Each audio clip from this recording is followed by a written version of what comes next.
Decision trees in practice. Decision trees are great. They're highly intuitive. There are many software tools for calculating them that can be very, very useful.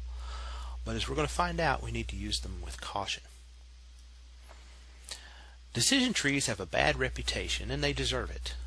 They tend to overfit the training data. They tend to be arbitrary, even comical sometimes. That's because decision trees are a very naive linear classifier.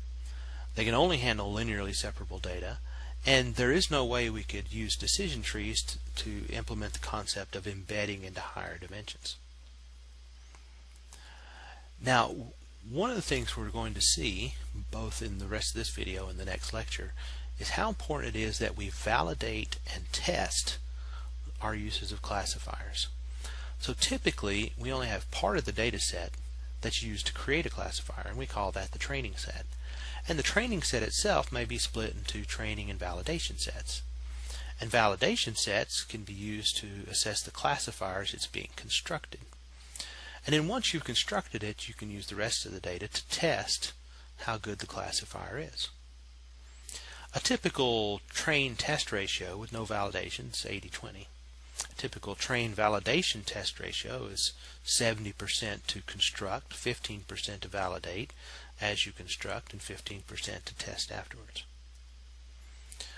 So a training set is a set of observations with known classifications. A test set is unclassified. We may choose a subset of the training set to be a validation set, and that's used to measure and tune a classifier's performance as we go. So as we said, training sets used to train a classifier and by setting parameters and that sort of thing. Validation set tests accuracy before applied to the test set. Okay, so if we're using decision trees, there are some best practices we want to keep in mind. First off, at every step, be willing to throw it completely out and go to something else, because their bad reputation is well deserved. Validate as you build, test afterwards. And that's crucial, not just for decision trees, but for all classifiers, but especially for decision trees.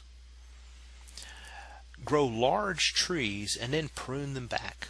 And often validation sets are used for pruning. Now we're not going to talk about pruning because essentially we'll have the concept that if it's not a good approach, then rather than try to improve the decision tree, we'll just go on to something else.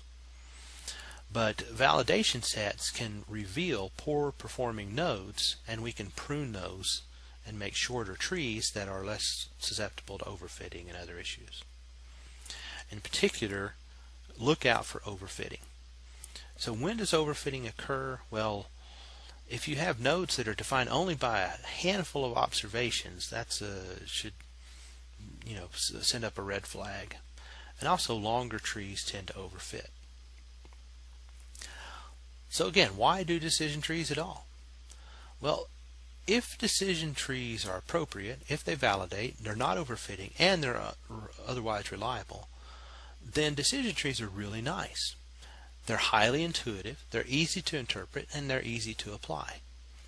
Also, a decision tree is both a model and a process. It's an algorithm and an object. It's both a thing and a how-to. It makes predictions, predicts the class of an unlabeled observation, and it also is a very concrete model. It gives you a quick overview or insight into the phenomenon that produced the data. In fact, if a decision tree is short and appropriate, it really kind of summarizes the data for you in a way that you wouldn't get from other methods like mean, median, mode, and that sort of thing. So let's take a look at what I mean by this by looking at a very famous example, the Wisconsin breast cancer data set. So we're going to have two classes. There are going to be breast cancer samples that are malignant, and there are going to be some that are benign. And there are going to be 9 features, and each of the 9 features is rated from 1 to 10. And here are the 9 features. I don't know what they are, but we kind of get some sense of what they are in some broad way. Here's the actual data. So remember, class 0 is benign, class 1 is malignant, and here are our actual features: clump thickness, size, uniformity, so on and so forth. There's 699 observations in the original Wisconsin breast cancer data set, and yes, there are some missing data points. Now I'm going to show you something called Rattle. Rattle is a data mining interface to the statistical language R. If you have relatively small, not overly complex data, Rattle is excellent. I always start with Rattle. So if I'm doing a consulting project or collaborating with other people or considering a new project, I always start by rattling the data. And sometimes I simply show a potential client that they could rattle their own data with the software tool Rattle, and they don't even need me. What is Rattle? It's a point-and-click implementation of exactly what we're trying to teach in this course, the predictive modeling paradigm. There are some huge disadvantages. It can't do networks. It can't handle very large data sets. It can be extremely slow. And we also, with Rattle, can't handle unusual data structures. So Rattle's going to be completely optional. It has limited utility, but it's fun. I really like to show it off. And you're free to use it anywhere you want to, but of course you don't have to, and for some things it just simply won't work.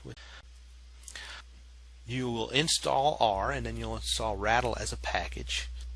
So there's instructions here that you can look into. And what I like to do is actually show you a quick example of R, of Rattle.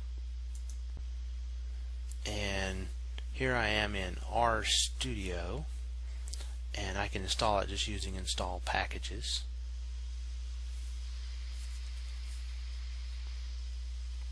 And you just load it as a library, and then you rattle, and up pops this really nice graphical user interface.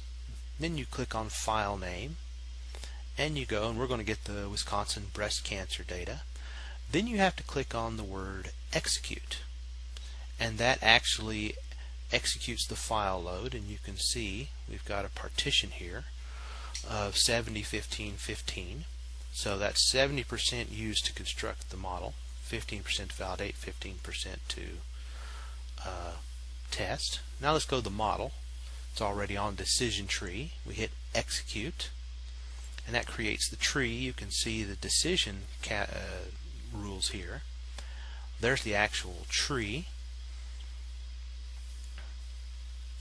And now we can go and we can evaluate, and notice that I'm looking at the validation set, and I'm just going to look at the validation set using the error matrix, and you'll notice that we have about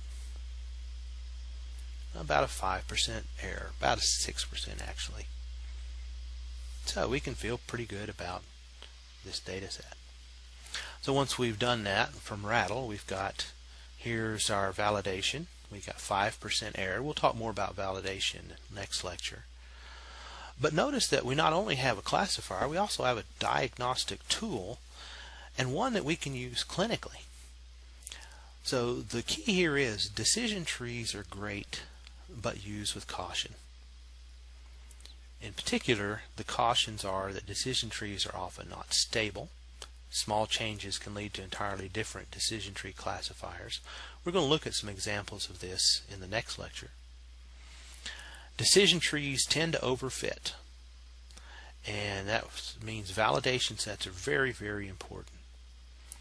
And methods for measuring performance are also very, very important. So important, in fact, that we devote an entire lecture just to talking about these methods. And a major part of this course are the metrics used to measure performance of the different methods.